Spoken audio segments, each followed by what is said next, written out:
Salut à tous, aujourd'hui je reviens pour vous faire une vidéo sur mes achats deuxième main au niveau des vêtements.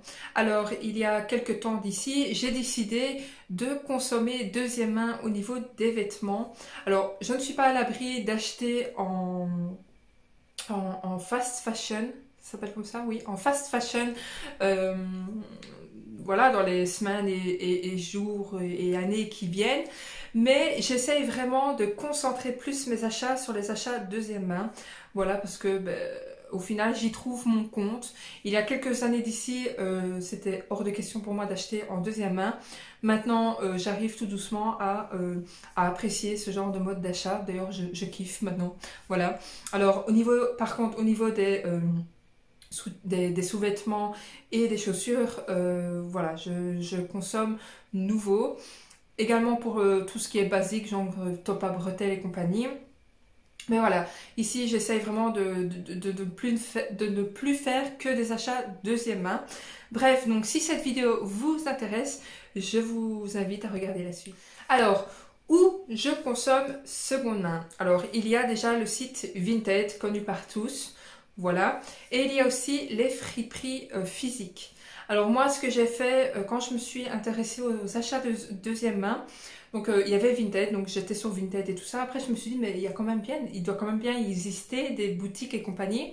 Donc sur Google, j'ai tout simplement marqué friperie. Voilà, avec ma localisation activée et ça m'a trouvé plusieurs friperies, donc vêtements deuxième main et compagnie. Alors il y a la boutique Terre. J'en ai deux, voire trois pas loin de chez moi. J'en ai fait deux, la troisième, j'ai pas encore été. Donc je ne sais pas si elle est vraiment existante ou pas, parce qu'il n'y a pas de photos. Quand je regarde sur internet, il n'y a pas de photos, tandis que pour les deux autres, il y avait des photos. Donc il y a les magasins Terre, il y a Oxfam. Il y a aussi des boutiques plus indépendantes qui font ça. Donc il y a une boutique qui fait des achats, enfin des achats-reventes de produits de luxe. Voilà, donc il y a moyen comme ça de trouver, quand vous allez sur Google, vous marquez friperie avec votre localisation activée. Ça va vous montrer les boutiques qui se trouvent non loin de chez vous. Il y en a encore plusieurs que je dois encore aller voir. D'ailleurs, si ça vous intéresse, je ferai un petit tour des friperies avec vous. Voilà, peut-être en genre de vlog ou quoi, je ne sais pas encore comment je pourrais m'organiser pour faire ça. Mais voilà, donc si vous voulez trouver des boutiques physiques, faites ça. Je pense que c'est la meilleure solution. Essayez aussi de vous renseigner peut-être sur Facebook en laissant un message de recommandation. Voilà, c'est tout ce que je peux donner comme tips pour trouver vraiment des friperies physiques. Alors, je vais vous parler de Vinted en premier, donc comment je fais pour trouver ce que je cherche et compagnie. Alors, je fais mes recherches donc par mots-clés. Voilà, si vous voulez une veste bien précise, vous marquez, imaginons, veste simili-cuir, et donc vous marquez comme ça. Après, vous avez la possibilité de mettre dans les catégories vos préférences, donc au niveau des marques, de l'état du vêtement, du prix, de la couleur. Voilà, vous pouvez vraiment jouer, surtout pour vraiment centrer votre recherche et ne pas partir dans tous les sens. Ça, c'est vraiment chouette pour ça. Donc, ou vous marquez le mot-clé, ou vous cliquez tout simplement sur la petite loupe, et là, il y a des catégories directement vêtements qui vous font arriver sur des trucs, et vous pouvez encore là-dedans donc chercher par couleur, par taille, par préférence d'état, par plein de trucs en fait, par prix et compagnie. Donc pour ça, franchement, le site Vinted est vraiment bien fait. Moi, j'aime beaucoup ce site. Ça me permet de trouver plein de choses. C'est nickel. Alors, ce qui est vraiment important dans les catégories à cocher, si vous voulez vraiment des vêtements qui sont en bon état ou en très bon état, n'oubliez pas donc de cocher ces cases-là. Donc, il y a en très bon état, étiqueté, en très bon état, en bon état, satisfaisant et compagnie. Donc moi je coche toujours les cases du haut, donc en très bon état, étiqueté en très bon état. Comme ça me permet d'avoir des choses quand même bien. Et si par exemple vous recevez le produit et qu'il y a un trou ou autre, ça vous permet aussi de pouvoir vous retourner contre le vendeur qui a vendu son produit dans l'état très bon, or que vous le recevez avec un trou. Ça donne plus de crédibilité si si vous recherchez par ces catégories-là. Parce que si la personne a mis juste bon état, elle dira, ben voilà, je l'ai pas mis en très bon état, donc bon état, ça justifie ce que vous recevez. Voilà. Donc moi, je coche toujours bien toutes ces cases-là pour être sûre de pouvoir avoir une bouée d'échappatoire, hein, si je peux dire comme ça, pour pouvoir me plaindre s'il y a un trou dans un vêtement. Ça ne m'est jamais arrivé, donc voilà. Mais ça pourrait arriver, donc je vérifie toujours ce genre de petits détails. Alors, ce qui est important aussi, des fois je fais des recherches sans noter la couleur. Par exemple, l'autre fois je cherchais un trench coat noir, voilà, mais je n'ai pas marqué la couleur. Et donc, je suis tombée sur un trench coat qui pour moi était un trench coat noir. Donc, je l'ai acheté. Et en le recevant, c'était bleu marine. Mais c'est de ma faute, en fait, je n'ai pas regardé la couleur écrite. Donc, parce que des fois, la photo ne reflète pas vraiment la couleur demandée. Alors, si vous voulez avoir la couleur réelle du vêtement, donc regardez-le à l'écrit. Et si vous voulez être sûr et certain que c'est vraiment dans le ton que vous voulez, par exemple, vous cherchez du orange un peu saumoné, si vous recherchez ça, n'hésitez pas à demander à la vendeuse une photo supplémentaire à la lumière du jour pour voir la couleur réelle. Voilà, mais c'est toujours un peu délicat parce que les GSM en général changent la couleur des vêtements. Mais voilà, surtout regardez la couleur écrite parce que moi je me suis fait avoir. Je voulais un trench coat noir, j'en ai eu un bleu marine. Alors il est nickel, ça y a aucun souci. Mais voilà, je me retrouve avec un doublon. Voilà, j'ai deux trench coats bleu marine, ils sont pas tout à fait de la même coupe. Du coup, j'ai du mal parce que mon trench coat bleu que j'avais déjà à la base, je l'adore. Donc j'ai du mal à m'en séparer. Et le deuxième que j'ai reçu, je l'adore aussi. Donc voilà, je me retrouve avec deux trench coats. Voilà, voilà. Faites gaffe à ça. Alors, au niveau des mesures, il y a la possibilité donc de mettre votre taille. Alors, certaines marques taillent plus grand ou plus petit, donc c'est toujours un peu délicat. Moi, ce que je fais, c'est que je prends les mesures de mes vêtements qui me vont. Et je demande aux vendeuses si, imaginons, bon, quand je tombe sur des vêtements H&M, en général H&M, je connais mes tailles chez H&M, donc je sais par exemple que là-bas le haut c'est 42, le bas c'est 44, et donc je sais que je peux avoir confiance et les prendre comme ça. Par contre, si je tombe sur une marque inconnue, je n'hésite pas à demander la taille, donc je prends les tailles sur mes vêtements qui me vont bien. Donc je prends les tailles DSL à SL, donc je mets mon vêtement à plat, je prends la mesure donc DSL à SL et donc je demande à la vendeuse de me donner la taille DSL à SL. Vous pouvez aussi demander au niveau de la taille, donc pareil, vous mesurez au niveau de la taille, donc tout en bas. Voilà, moi en général je demande des selles en ASL parce qu'en général les blouses que je demande sont assez droites, ne sont pas vraiment cintrées ou des trucs comme ça, donc en général je demande des selles ASL et j'ai pas de problème de taille, je ne suis pas déçue quand je reçois l'article car j'ai demandé ma taille, enfin j'ai demandé la mesure et donc c'est ma taille forcément. Alors si vous avez des problèmes de gros bras un peu comme moi, si je vois une blouse un peu plus cintrée au niveau des bras, je demande aussi la mesure des bras. Donc vous prenez la mesure de l'aisselle à la couture de l'épaule, donc toujours à plat, et vous demandez aussi à la vendeuse cette mesure-là. Voilà, tout le monde ne le fait pas. J'ai déjà eu des vents, on peut le dire ça comme ça. J'ai déjà eu des vents quand je demande une taille, les personnes n'ont pas envie de mesurer, donc j'ai pas de réponse, ben tant pis, je n'achète pas l'article tout simplement. Alors pour ce qui est des pantalons pour les mesures, ça c'est bien, enfin moi personnellement je prends la mesure, donc je traverse tout le pantalon, donc quand je le mets à plat, je traverse tout le pantalon au niveau de l'entrejambe, voilà, de la couture d'entrejambe, comme ça j'ai la bonne mesure, parce que ce qui est le plus fort chez moi, c'est mon popotin. Donc voilà, je sais plus ou moins. Alors ce qui est un peu plus délicat avec les pantalons, c'est qu'il y a beaucoup plus, enfin il y a plus de matière et compagnie, surtout avec les jeans, quand il y a plus de viscose, d'élastane et compagnie. Donc regardez aussi sur vos pantalons qui vont bien. Regardez donc la composition des matières, parce que vous avez avec un pantalon super stretch, vous n'allez pas avoir la même mesure qu'avec un pantalon, un réel jeans qui est bien costaud, bien dur et qui n'est pas trop stretch. Donc faites gaffe aussi à ça. demander donc la taille, donc mesurer, et en même temps de voir l'étiquette de composition du vêtement. Voilà, voilà.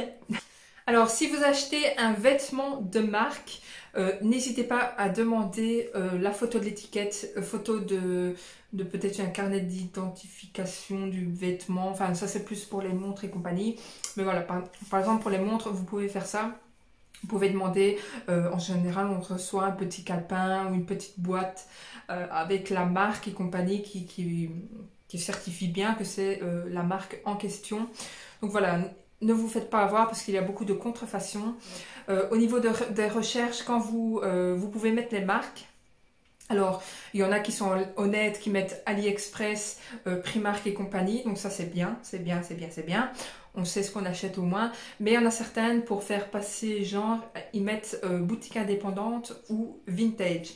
Donc ça, faites attention. Moi, ce que je fais, c'est que je prends la photo du vêtement, donc je l'enregistre dans mon GSM, et alors j'ai une application recherche photo. Et donc, je fais la recherche de la photo et en général, ça m'est déjà arrivé de tomber, donc ça fait la recherche de la photo et je retrouve cet article-là sur AliExpress, sur des trucs ainsi. Donc, faire bien attention avec ça. Je pense que c'est une application à télécharger. Je crois que je l'ai téléchargée. C'était pas sur mon GSM. Je crois que vous devez marquer dans votre Apple Store ou autre, vous devez marquer recherche par photo. Et donc ça va s'installer sur votre GSM. Quand vous avez la photo, vous faites partager, recherche par photo, et donc ça vous amène sur les produits ressemblants ou identiques. Moi, avec une robe, ça m'est arrivé de tomber sur la même robe exactement. En plus, la personne avait mis la photo du site, vraiment pas maline. Mais voilà, ça m'a déjà arrivé aussi avec une photo que la fille avait prise et que Internet a quand même retrouvé exactement la même robe sur AliExpress. Donc voilà, faire toujours attention avec ça au niveau des contrefaçons parce que voilà, sur AliExpress elle coûte peut-être 9 euros et elle va vous la faire acheter à 15 euros. Donc faire bien attention à ça, de ne pas se faire arnaquer tout simplement. Alors, vous pouvez faire des offres. Alors, ça, il faut toujours avoir un peu de tact parce que moi, je vends des choses sur Vinted et quand je reçois une offre de quelqu'un qui ne me dit même pas bonjour, je refuse systématiquement. Voilà, parce que c'est la moindre des politesses de dire au moins bonjour et puis faire l'offre. Voilà. Donc voilà, tout simplement dire bonjour et faire une offre. Et faire une offre raisonnable. Je veux dire, si l'article coûte 10 euros, ne faites pas une offre à 5 euros, il ne faut pas exagérer. Voilà, quand c'est des prix comme ça, 10 euros, je descends en général de 1 voire max 2 euros. Voilà, je n'exagère jamais dans les demandes d'offres, il faut pas, voilà, faut pas déconner quand même, hein. Bon. Et voilà, ce qui est bien aussi, c'est que certaines vendeuses mettent des promotions par lot. Donc vous pouvez avoir des promotions si vous prenez plusieurs vêtements, ça c'est chouette. Moi en général, quand je prends un vêtement, si un vêtement me plaît, je vais directement voir dans sa boutique si elle fait des promotions par lot.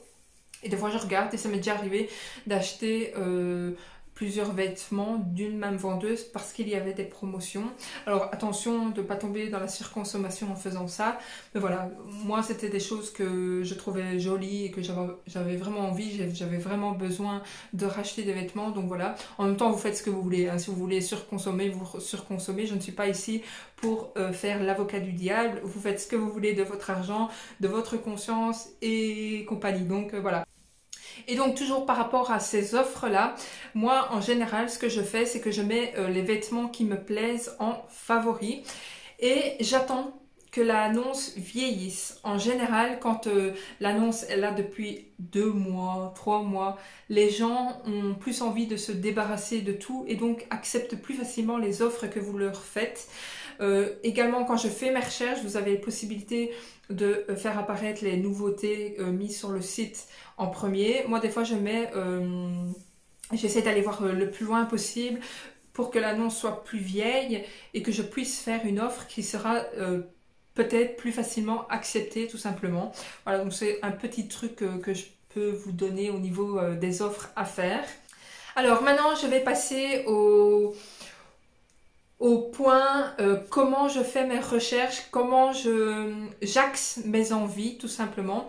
Alors personnellement, moi je ne... Voilà, si je ne suis pas la mode actuelle, je m'en fiche complètement. Donc je recherche vraiment par rapport à ce que je sais qui me va. Ou maintenant ça m'arrive de trouver un truc beau et pas savoir trop si ça me va ou pas et je l'achète. Ça, voilà, je suis humaine, il y a des choses que je trouve belles mais que je ne sais pas si ça va m'aller ou pas, j'achète quand même. Mais en général, voilà, je sais ce que je veux et voilà, je ne suis pas non plus la mode au jour le jour. Donc voilà, c'est toujours chouette d'avoir une petite pièce au goût du jour. Mais si j'ai un truc qui date d'il y a 5 ans, enfin voilà, je vais pas en faire un drame, j'achète quand même.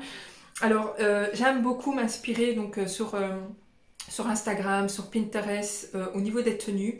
J'aime toujours bien regarder les idées tenues, ça j'adore. Franchement, voilà, des fois je reste des heures rien qu'à regarder les idées tenues. Alors j'essaye toujours de trouver des pièces ressemblantes aux idées tenues. Voilà. Alors ce que je fais aussi, c'est que je regarde les hauls sur internet, donc les hauls, vêtements et compagnie, et ce qui me plaît vraiment je l'enregistre. Alors ce sera pas, si c'est un haul récent, je ne vais pas retrouver directement la pièce sur Vinted, mais je le mets dans mon bloc-notes et je vais voir quelques mois après. Comme ça, je peux retrouver la pièce que j'avais vue il y a quelques mois auparavant. Voilà, c'est peut-être plus à la mode au moment où je regarde, mais je m'en fous. Donc voilà, ce que je fais aussi, c'est que des fois quand je recherche des hauls, je recherche des hauls passés, donc je mets d'il y a quelques mois et tout ça. J'ai fait ça avec une tenue que j'ai trouvée en plus, donc ça c'est nickel. Voilà, donc j'avais trouvé un haul de plusieurs boutiques, donc je regardais la fille et tout ça, et une tenue m'a paru super belle et je la voulais absolument. Mais c'était une tenue de chez Kiabi, bon je me suis dit c'est pas non plus de la méga bonne qualité, mais vraiment la tenue me plaisait. Et donc c'était un vieux haul, je me suis dit il y a moyen que je trouve sur Vinted, et en effet j'ai trouvé donc les deux pièces pour pouvoir faire ma tenue, et donc j'étais trop contente et j'adore la tenue. Je vais vous la montrer ici. Comme ça, vous voyez ce que ça donne. Donc le pantalon, ce que j'ai fait, c'est que j'ai recherché en mettant pantalon large. J'ai mis la marque Kiabi, j'ai mis la couleur et je suis tombée dessus. Youhou! La blouse, pareil. Donc j'ai mis blouse à bretelles avec la couleur et je suis tombée dessus. En plus, je suis tombée sur une fille qui avait le top en orange comme ceci et en vert. Je l'ai pris aussi en vert parce que j'aime vraiment bien les tops comme ça avec les boutons comme ça devant, c'est trop beau. Et voilà, j'ai choisi aussi en très bon état comme ça. Je me suis dit bon, Kiabi c'est pas de la méga bonne qualité, mais il y a moyen que je retrouve une tenue qui n'a pas été trop portée. Le pantalon est nickel, la blouse est nickel. Je suis vraiment contente et ravie d'avoir vu ce haul qui m'a donné cette idée de tenue. Et voilà, donc je suis contente. Voilà donc cette petite vidéo pour vous parler un peu de mes achats, comment je fais pour rechercher des choses. Alors si j'ai oublié de vous donner des petites astuces et tout ça, je referai une vidéo update, voilà. Là tout de suite, je ne pense ne rien avoir oublié, je pense ne rien avoir oublié, non. Non. Voilà, donc je ne suis pas ici pour faire l'avocat du diable, dire c'est pas bien d'acheter en fast fashion et compagnie. C'est sûr que au niveau de la consommation qui est faite sur la planète, ce n'est pas bon. Mais voilà, je ne suis personne pour critiquer qui que ce soit et vous n'êtes personne non plus pour critiquer ce que je fais. Donc voilà, laissons-nous tranquilles avec ça. Moi, je vous donne juste mes tips parce que j'aime bien vintage, j'aime bien acheter deuxième main. Et voilà. C'est sûr que ça contribue à la sauvegarde de la planète, mais je ne fais pas ça dans le but premier. Moi, je fais ça dans le but premier pour mon portefeuille. Maintenant, c'est sûr que c'est bien. Si ça sauve la planète, c'est bien. Je suis contente. Mais je ne jette pas la pierre aux personnes qui achètent en fast fashion. Parce qu'au final, on fait ce qu'on veut avec ce qu'on veut. Et voilà. Voilà. C'est vrai qu'il est quand même facile de critiquer tout ce qu'on veut, tout ce qu'on voit maintenant, parce que ben, voilà, on s'expose sur internet et compagnie. Mais voilà, bref, je vais pas trop rentrer dans le sujet parce que bon, Voilà, chacun fait ce qu'il veut. Moi je dis, voilà, je ne critique pas ceux qui sont à fond écologie et compagnie, et je ne critique pas ceux qui ne le sont pas. Voilà, tout simplement, parce que chacun fait ce qu'il veut de sa vie, tout simplement. Bref, ben j'espère que cette vidéo vous aura plu. N'hésitez pas à me dire en commentaire si vous voulez une autre vidéo dans ce genre, plus au niveau des tenues. Par exemple, c'est comment je fais pour m'inspirer de tenues, ce que je trouve plus ou moins pareil. Voilà, il y a des idées tenues que j'ai trouvées, mais c'est pas exactement les mêmes pièces, mais je m'approprie le truc. Ah oui, aussi encore un autre truc, un truc, c'est que des fois je fais des recherches tout simplement sur Pinterest surtout avec ce que je possède déjà. Voilà, donc imaginons j'ai un long gilet kaki, je mets outfit long gilet kaki. Et donc ça me donne des idées de tenue avec ce que j'ai déjà. Donc ça, c'est plutôt pas mal. Bref, voilà, une petite aparté, j'avais complètement oublié de vous dire ça. Mais c'est vrai que c'est pas mal aussi. Bref, je vous fais de gros bisous et je vous dis à la prochaine. Salut!